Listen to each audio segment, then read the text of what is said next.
नमस्कार। जय श्री जगन्नाथ। अनंत कोटि दंडवत श्री श्री जगन्नाथ पाद पद्म समस्त को स्वागत जनाऊँगी आम घर आम बगीचा चैनल्स को।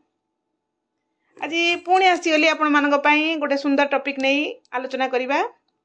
पूर्व जन्मर कर्मफल अर्थात पारार्धर फल। भावुची निश्चित आपण मानक जीवन में निश्चित यही गपटी यही जो कहानी मु आपण मानक शुणेबी निश्चित काम रे आसीबो। आउ जदि वीडियो भल लगे निश्चित मते बहुमूल्यर मतामत देवे। जदि बहुत भल लगे बा हृदय को छुई जाए ताले निश्चित सांग आ रिलेटिव मानक सहित शेयर करेंगे। ताले आज आसंत सुनिबा पूर्व जन्म रो फल अर्थात पारार्धर फल।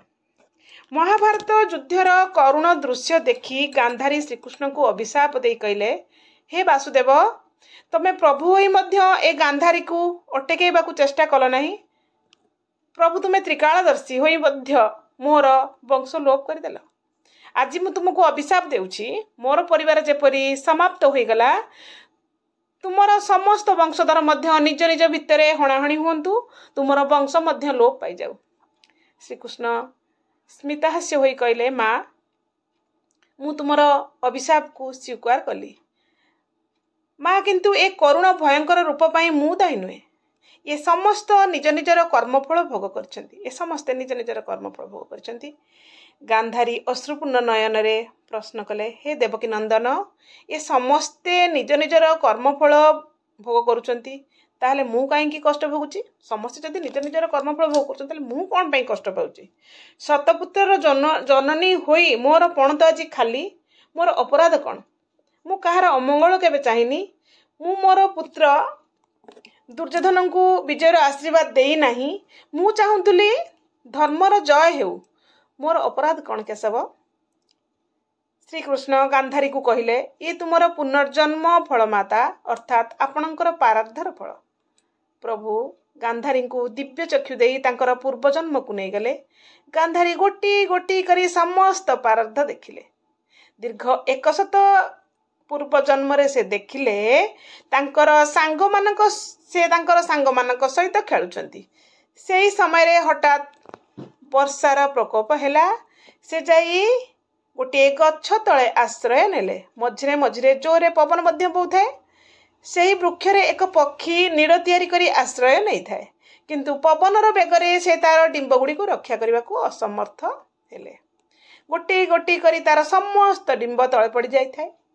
सेही वृक्ष तले आश्रित गांधारी डिंब गुड़िक पादरे दली आनंद नेउथांती और सेही वृक्ष उपरे आश्रित पक्षी दुखरे भांगी पड़ुथाए। एहीपरी से 100 डिंब नष्ट करदेले। दुखित पक्षी तांको अभिशाप दे कहले, मु जेपरी संतान मृत्युर कष्ट पाइली से कष्ट तुमे मध्य भोग कर।